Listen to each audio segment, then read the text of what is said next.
This is going to be our third session post-lunch, and this theme is really near and dear to many of our hearts. It's about teaching and training limb reconstruction in austere environments, making it relevant and sustainable. And to start off, none other than my dear friend and colleague, Dr. Norgrove Penny, is going to be starting us off. But let me just introduce Norgrove here for those of you who may not know him. I think most of us do. Norgrove is a Canadian. He is a professor of orthopedics at University of British Columbia in Vancouver, Canada, and a consultant orthopedic surgeon who is in Victoria, British Columbia as well. He's won numerous awards, including the Humanitarian Award a few years ago, and he's been instrumental in starting the Pediatric Orthopaedic program at Korsu Rehab Hospital in Uganda. So Norgrove's going to start us off on this session on establishing what is relevant to teach and learn. Hello, everyone, and thank you, Sanjeev, and all of your staff for putting this on. I have no disclosures, except perhaps this personal disclosure, perhaps a bias, that my field experience has mainly been Uganda and other African countries. My main focus has been the most under-resourced countries and communities, where children and their families do not have access to even the most basic of surgical care. In these circumstances, the burden of limb deformity in children is unimaginably vast. The Lance Commission on Global Surgery in 2015 showed us starkly that 5 billion people on planet Earth do not have access to safe and affordable surgical care. 33 million individuals annually will face financial catastrophe in paying for their surgery, and many will not seek care at all because they cannot afford it. The disease control priorities of the World Bank identified 44 essential surgical procedures that would make the biggest difference globally in public health. They identified 3 levels of surgical care that we need to train: community primary health centers, first-line and district hospitals, and tertiary referral hospitals. There were 10 procedures of orthopedic priority, mainly trauma and infection, all very basic skills, including fracture reduction, placement of an external fixator and the use of traction, debridement of osteomyelitis, and club foot repair. Having universal access to these basic services will reduce the burden of limb deformity in children and adults dramatically. The reality of most of the North-South orthopedic partnerships, where most of us put our energy, primarily focus on tertiary training in academic centers, teaching and training what we know and practice best. Often the new technologies we introduce are expensive, are reliant on sourcing expensive implants, and are accessible to only a small proportion of the wealthier population. Then there is also the urban-rural divide in lower-income countries like Uganda. 75% of the population is rural and do not have access to basic surgery, let alone specialist surgery. The 25% urban population includes many who are also impoverished and cannot pay for services. Yet the middle class is growing and seeking services, and this is where the surgeons we train look for their financial support. We have to ask ourselves, then, what is the relevance of North American and European training and practice in the lower income environment? Is the level of surgical care we practice appropriate for the developing world situation? Have we subspecialized ourselves into limited silos of surgical care that make our expertise irrelevant? In our pursuit of academic excellence and research, have we neglected our role in public health and serving the population? This latter question is the one that bothers me the most. How do we get surgical care to the village level where most of the children with limb deformities exist? How do we help meet the needs of the ministries of health and agencies like the World Health Organization? Can we begin to think of surgery as a public health initiative? Let us take a case study of chronic osteomyelitis with an associated segmental defect. This is, of course, first and foremost, a failure of appropriate and timely primary care. In NGO-supported children's hospitals in sub-Saharan Africa now, We now have a large successful experience with bone transport for this problem, and even have a large experience at Corsa Rehab Hospital with autologous vascularized fibular flaps.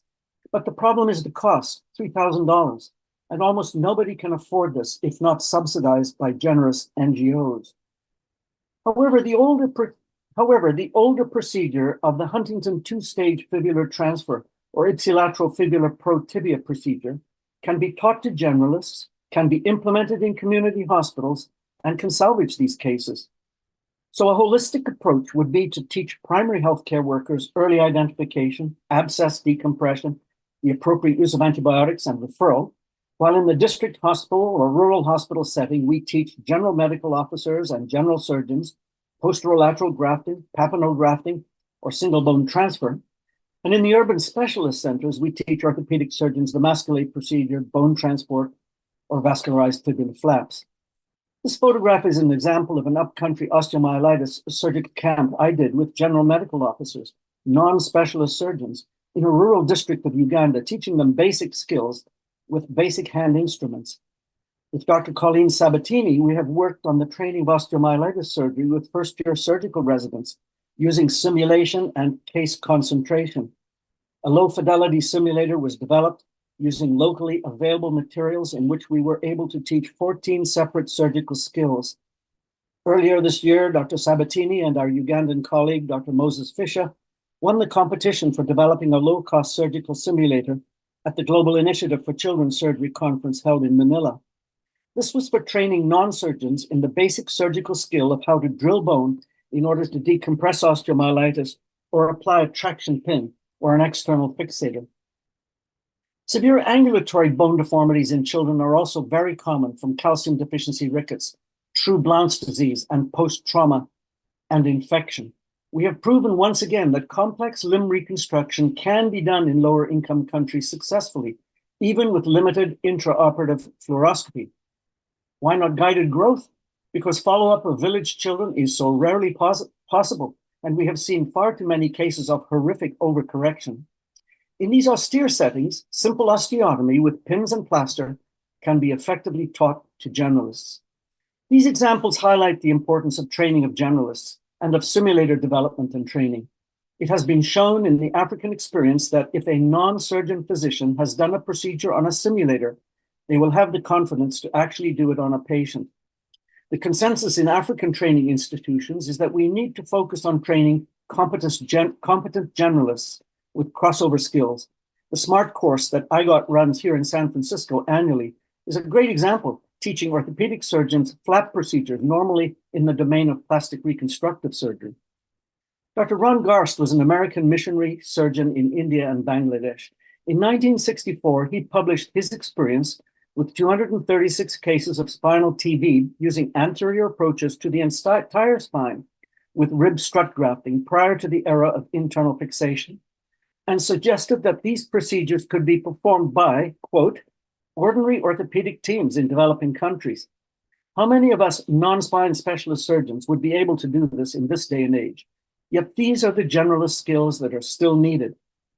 These classic textbooks became my guides in my African work, and I remain convinced that the good old-fashioned orthopedics of the 1970s is still very appropriate.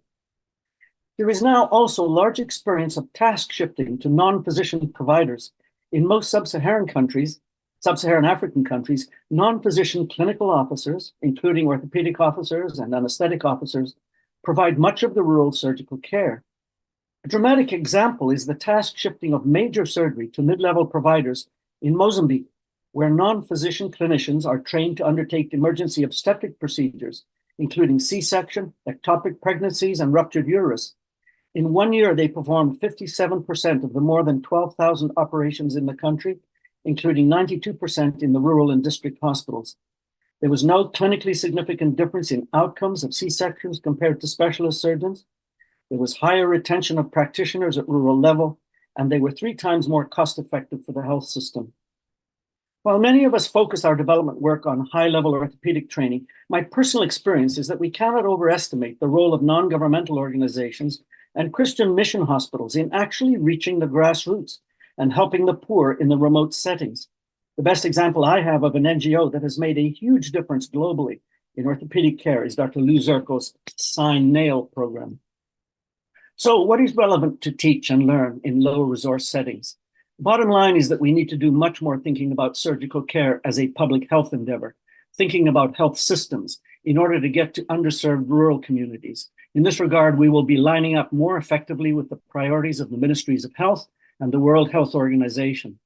Our training collaborations therefore need to be thought of in a three-pronged way: the training of orthopedic surgeons in academic centers, the training of generalist surgeons for district or rural centers, including orthopedic surgeons, general surgeons, and district medical officers who are physicians, and task shifting to non-physician providers, as has been shown so successful in clubfoot programs and basic trauma care. Thank you.